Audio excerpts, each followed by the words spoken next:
I don't know about you, but when I go to a Mexican restaurant here in Las Vegas, one of the things I love the most are those homemade tortilla stations. It's awesome.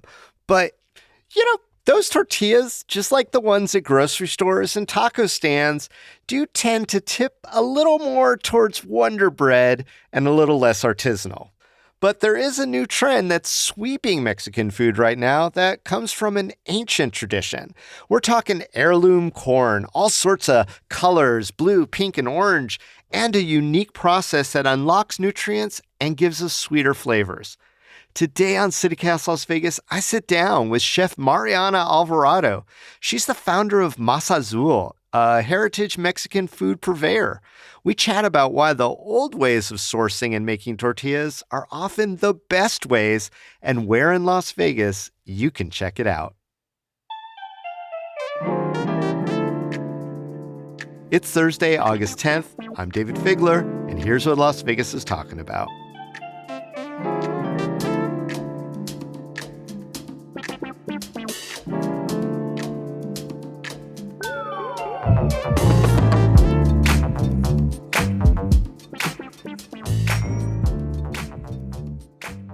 Chef Mariana Alvarado, welcome to CityCast Las Vegas. Thank you. Thank you for having me. This is so exciting.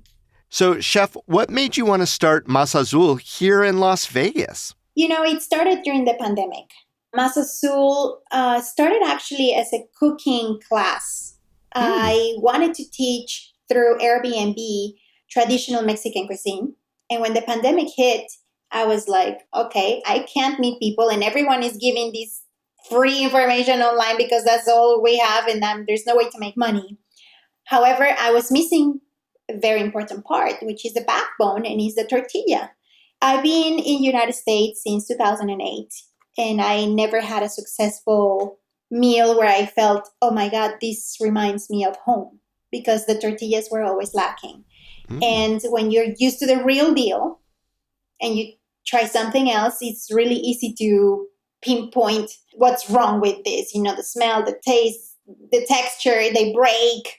And so I decided I'm going to spend this time while everyone was taking care of making sourdough at home. I'm like, nah, you guys can have fun with sourdough. I'm going to start working with masa and corn and nixtamalization. And at that time, there were not a single book. My grandma's bought tortillas from the tortilla lady. So I was trying to gather information, really, literally like under the rocks. How do we make the best tortilla? And I went to Mexico as well. And through trial and error, we achieved what is the real deal. And I started selling to my friends that had kiddos the same age as mine. And then I started on farmers market, and then from then on, it just kind of started growing. Yeah, and you use this word, nixtamalization? Yes. Okay, I'm glad I said that close to right. No, perfect. Oh, good. What's the difference between that and the way that they're mass producing it? Maybe you describe the process to me and then compare. Yeah. The nixtamalization process is a long process. It's about 24 hours in order for you to get a real tortilla. So not a lot of people know how to do it. It's a tradition that it's getting lost. And this is where we come and try to rescue this beautiful tradition that is also part of our nutrition. We need to know what we're eating. Now, what we do is we get corn from small farms that are heirloom corn, genetically untouched, corn that was dried on the plant for a year. And we cook it in this liquid that has calcium hydroxide. Calcium hydroxide comes in the form of a powder. It's like a white powder. Then we let it soak, minimum of 8 hours. There's a process happening right now with the calcium hydroxide and the corn that awakens everything and makes it nutritious and something that we can digest and that will benefit us. Then it's ground, traditionally with volcanic rocks. We can use a mill, we can use a metate, which is also a volcanic rock Some people have even used a food processor nowadays. It's a little bit more complicated, but then you achieve your dough, your masa. And masa And is the stuff of which great tortillas are made? absolutely. And Okay. more. You can do tamales, you can do gorditas, tetelas, tlacoyos, tostadas, everything that you know that comes from corn, we created from this process, nixtamalization. If you just cook corn, a dry corn kernel without calcium hydroxide, the dough will not bond. You're not going to be able to make a tortilla. It's not going to stick together. You need Okay. calcium hydroxide. So what are the more, I don't know, I'm going to just say more corporate or the more mass Right. producing tortilla companies doing instead of that? Instead of that, they're using corn that has been genetically modified, so we can have in the fields a lot of product.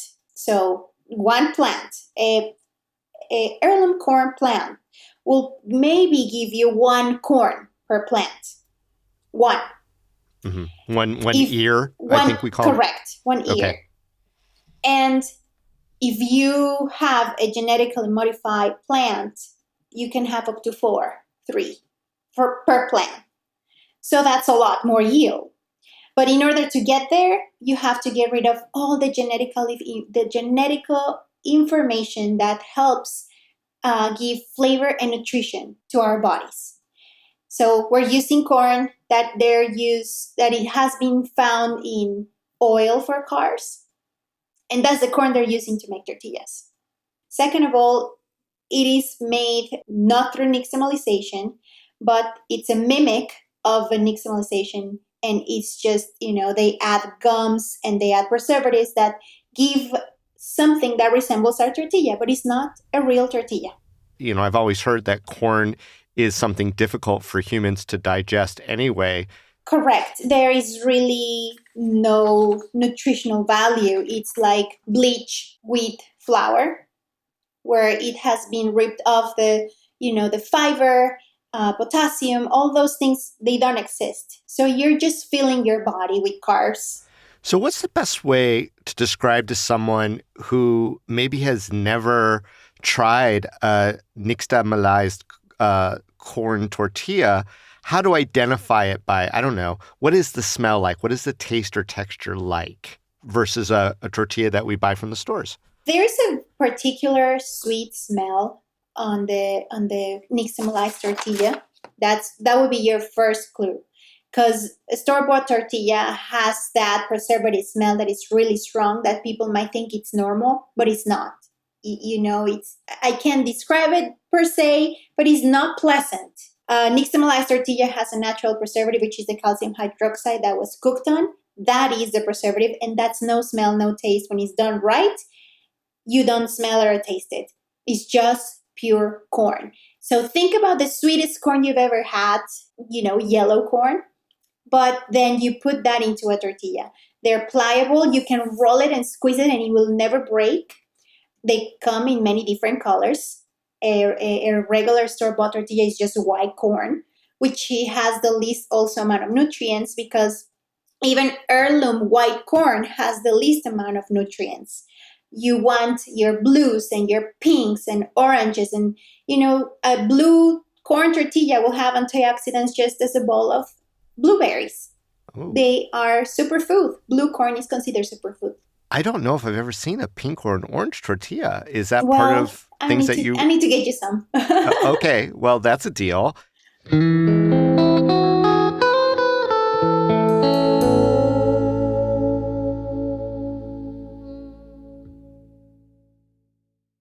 Now, Chef, there's a couple of restaurants in town that I've encountered that have like a little station set up where there is typically the chef is, I don't want to stereotype, but it typically is an older woman who really knows, who looks like she really knows what she's doing and has been doing it probably forever. Yeah. Are they utilizing the nixtamalization, or are they just there for show? What do you think in Las Vegas? I will say that unfortunately, most of them are for show. You can get a bag of flour that you add water to and it looks like masa. There is few places in Las Vegas that have nixtamal tortillas. But it's definitely not the ones where you see the lady behind the comal. Not yet. I also did a little research and I looked up heritage corn products and how much they cost. And it Yes. looks like they're, maybe 3 or 4 times more expensive Yes. than the industrial corn tortilla products that are out there. Is there a place still for industrial corn tortillas in the marketplace? Absolutely. I think that it's a it's a fight that we have to fight no matter what, but the price is very different, and there will be, a person who doesn't care. There will be. However, the interest for nixtamal tortillas is growing, and once people try it and learn more, and thanks to people like you and opportunities like these where we can express and teach. This is the most important part. We need to teach what you're eating and why is it so much better. Then slowly we can, create this revolution and take back what we're supposed to be eating when it comes to Mexican food.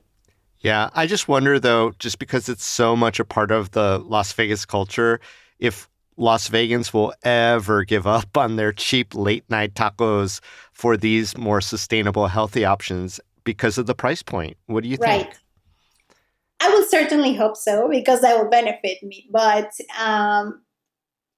it's I think that as long as we're here and as long as we become an option, hopefully slowly the prices can be more balanced. But right now we're getting started, so there is a big difference. So we might see a nixtamalized option at Roberto's at 3 in the morning when you got that craving. Is that a possibility? That was my goal for a while. I did speak to the owner actually of Roberto's. We had a couple of dinners together, and having the option will be ideal for a nixtamal corn. Having the option of, okay, I want to upgrade my taco. I'll Yeah. pay $1 more. That's what it takes. And I think that maybe I should keep pushing on that. Yeah, that would definitely be a new twist on an old favorite here in Las Vegas. Chef, Yeah. what are some of the barriers and challenges that other restaurants in Las Vegas have in adopting some of these ancestral ingredients and techniques? I believe it has to do with the labor and the learning curve. Corn is it's an amazing product to work with, but it can be challenging in the beginning, and it can be very frustrating not to achieve the perfect tortilla.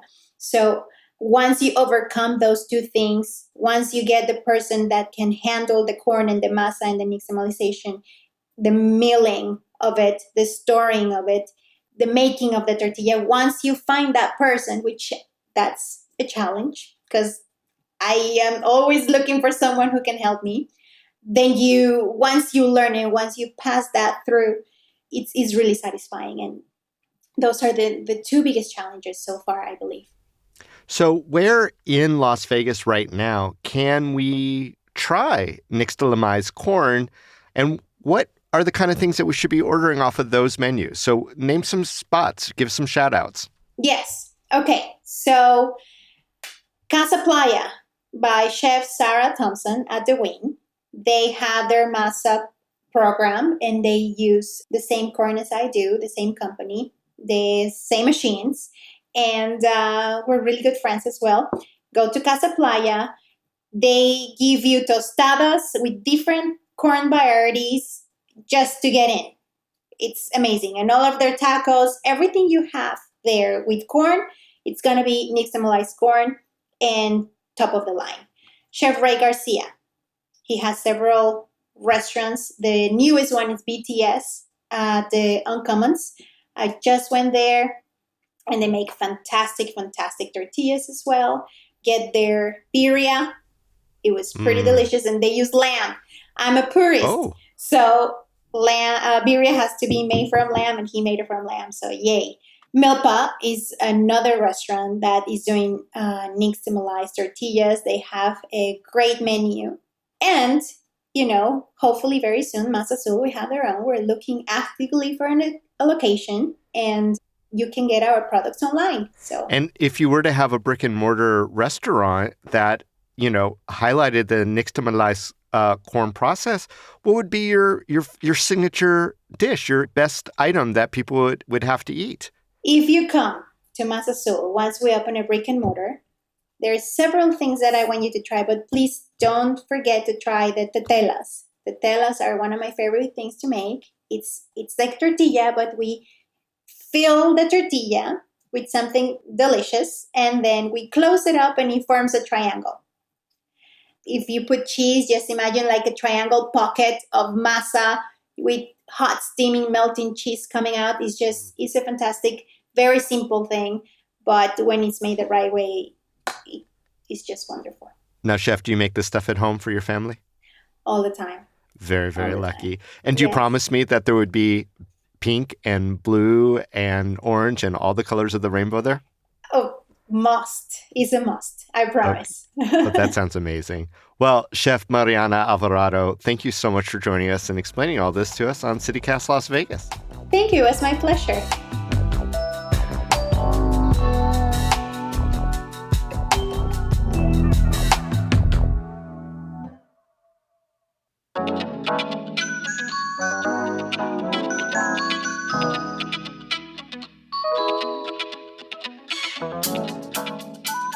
That's all for today here on CityCast Las Vegas. If you enjoyed the show, hey, send this episode out to 3 friends you want to go get Mexican food with and discuss. We'll be back tomorrow morning with more news from around the city. Y'all take care.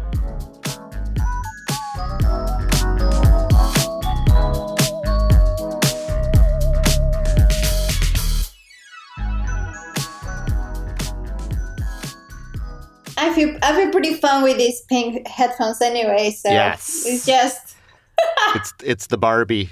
Yeah, the Barbie theme with my Barbie nails. There you go.